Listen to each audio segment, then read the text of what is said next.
Good morning. Happy Monday. It is your second Monday of 2022. I hope you're off to a great day so far. We're going to get you ready for the week ahead with some news items. And I know there's been a lot coming at you over the last several days, several weeks, maybe several years at this point. And so what I want to do is pick three stories and explain what's going on and why they matter. So it's great to see you again. It's been a little while. We took a little bit of an unexpected break, but we're back. I grabbed my coffee this morning and I looked at it. It just felt right. I know I should be using one of our branded coffee cups, but this just felt right. And I realized that we're actually sort of dressed alike at this point.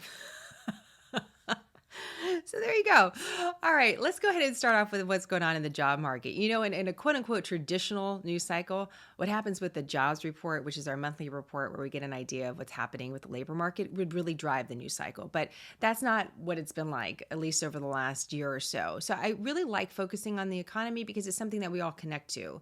You know, no matter where we are, what we're dealing with, the economy connects us all. And so I always want to make sure that I just flag what these reports are saying for you. So the big thing to know from the jobs report is a couplefold. Number one, it missed expectations. So the number of jobs that were actually created in the month of December were lower than expected, much lower than expected. However, the unemployment rate was lower than expected as well, which is actually, we want to see a lower unemployment rate. And so there's a question about what's actually happening with this report. So 199,000 jobs were created in the month of December. The reason why we're looking at the month of December is not just for a snapshot of the month, but it completes the entire year's worth of data. So we have an idea, well, what did 2021 look like when it came to the labor market? So 199,000 jobs is an important it raises my antenna. And the reason why it does is a lot of economists believe that you need more than 200,000 jobs created every month just to keep up with population growth. And you might say, well, Jenna, it didn't miss by much, it missed by 1,000. It still was a miss.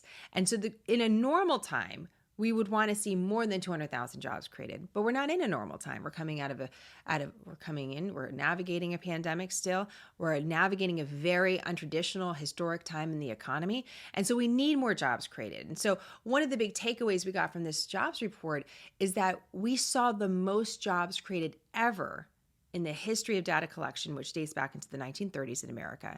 So we saw more than 6 million jobs created last year alone. That's important. Every month we saw job creation. We didn't see job losses. That's important. But we're still missing more than 3 million jobs from before the pandemic. We still are seeing more than 1 million. In fact, just a little less than 2 million people who have left the labor force. So they're not actively seeking employment. They're not actively seeking a job. And there's a big question about, well, what happened with those people? Are they not working at all? Are they working in an untraditional sense? Is the data really reflecting what's happening in the job market? So it was a historic year, 2021, in a lot of ways. In one way, we saw the most job creation that we've ever seen. However, we're still falling short of where we were before the pandemic. And that's something that is important to know at this time. But your new unemployment rate is below 4%. And so you're going to have a lot of people championing that and say, hey, this is a great thing. The question is, when you don't have as many people participating, or what's happened to these people over the course of the pandemic, there's a big question about how that figures into the data. So the pandemic is a factor, right? We know the pandemic is a factor in the economy. What's important to know about the December jobs report is it doesn't include, obviously, what we've really seen from the Omicron variant. And so when we get January's numbers, which we get the first Friday in February, the first Friday of every month, typically you get your jobs report, we'll have an idea of what actually happened. How did this variant affect the economy? You know, big picture about this variant, I know you guys are getting a lot of different data points that are thrown at you too with this. You know, I think one of the most important things to know about this is that we're seeing historic numbers. We asked the question before going into January, would we see a rise again of this virus, of SARS-CoV-2 or SARS-CoV-2, which is the virus that causes COVID-19, just like we saw last year at the same time. And the reality is we're seeing an even bigger number of cases, record number of cases. And so how do we put that number in perspective? We can show you a couple different graphs. You know, when you look at community transmission, we're all in this together. The whole map, in fact, is completely red when you look at the CDC. So as we're looking for differences of the way that we're approaching policy or the way that we're approaching the pandemic, I think this map is important because it shows everywhere you're seeing transmission is very, very high. When you're looking at cases and a record number of cases, what does that actually look like compared to last year? We can also show you that. You can see a big spike in cases. What I think is important to know is that as you're you get this sort of play-by-play of data, it's important to know that the data is incomplete. We've known that all along. We should say that out loud, though. Dr. Scott Gottlieb, the former FDA commissioner, said this weekend on one of the Sunday shows that he still believes for every one case that we identify of COVID-19, we could have 5 to 10 others that we don't identify. Asymptomatic, mild symptoms, maybe they can't get a test. And testing is a real factor here, right? Because we're not all getting PCR tests. In fact, if you're taking an at-home test, no one's necessarily tracking that, right? They have estimates, but no one's actually tracking that in real-time data because they can't. They're not coming into your home, right? You're not reporting it. And maybe you can't get to a PCR test. So I think what's important to know about that estimate is that it still exists. Back at the beginning of the pandemic, Dr. Redfield, he was the CDC director at the time, he said he thought for every one case of SARS-CoV-2, there were 10 other people walking around with the virus. And here we are at this point in the pandemic, going on 2 years, and our estimates are still really wide. Why does this matter? Think about this. So let's say in America, there's 500,000 cases of COVID-19 identified on any given day. So is it really 500,000 or is it 5 million? Is it 10x that? And that's really important to get an idea of, because we need to understand community immunity, right? And also what sort of policies that we might be putting in place based on what we think this virus is doing at this time. So I want you to know that estimate is still out there. When you hear a number, maybe reported in your local area, I want you to think, well, they think it could be 5 or 10x that. And that's still the estimate at this moment.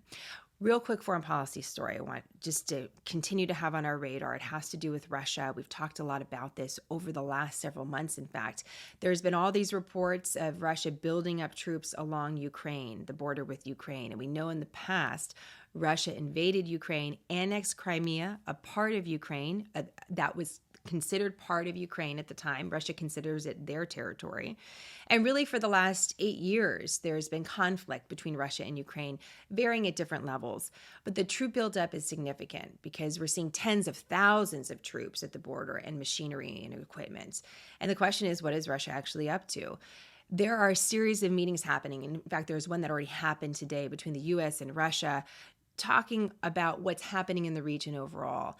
And there's a question about whether or not Russia will fully invade Ukraine in a more traditional sense. And so we really want to watch this part of the world. The Biden administration is saying that there's going to be consequences to that. Vladimir Putin and his government is saying that they feel threatened, their sovereignty feels threatened because of military exercises and actions taken by NATO, which of course the United States is a part of. It's a huge defense alliance.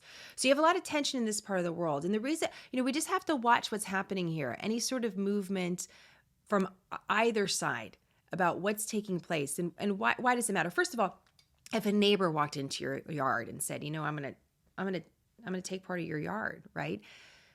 What would you do? You call the police. I mean, you can't just do that, right? There's rules, there's laws. And so that's really what the Biden administration and others are saying. Hey, Russia, you can't just come into another country and take part of it. You can't just do that. There's order to this. There's going to be consequences. What those consequences could be, though, is a big question if Russia made that decision. So there's that. But we have to remember that just as we're all under a lot of pressure, we just talked about the economy. We just talked about the pandemic. You have huge governments, huge countries like our own that are also under pressure. Russia, China, all of these major players that we're going to be taking a closer look at in 2022. We've all been under a great deal of pressure, and how that sort of fits into any sort of decision making by our leaders is really a factor I think we should consider. So we'll be watching these meetings that are happening in Europe. We had a meeting, as I said, between the U.S. and Russia, between counterparts. There's going to be additional meetings between NATO, European officials as well. So this is going to be a story that I'm going to keep an eye on for you this week as well. And I think it's an important story to know about. There's a lot of comparisons being made to the Cold War. That gets thrown around a lot. But we'll see. This is a big story to start off the year. So those are a couple things that I think you should know today. Hope it gets you started off on your week well. And by the way, I ran into some Smarter News fans this weekend in Texas, and it was great for you guys to say hello. Thank you so much. I heard that Smarter News is being heard on oil fields in America, which this is amazing. By the way, if you guys see me when I'm out, say hello. Most of the time I'm just sitting alone in my office talking to my phone. So I like seeing you, and I really appreciate the support. And by the way, if you ever want to send us a photo, I'd love to include it because this community is growing and I'm really excited for the year ahead. So Questions and comments, as always, let me know. We have more on all of this at smartnews.com. Have a great day.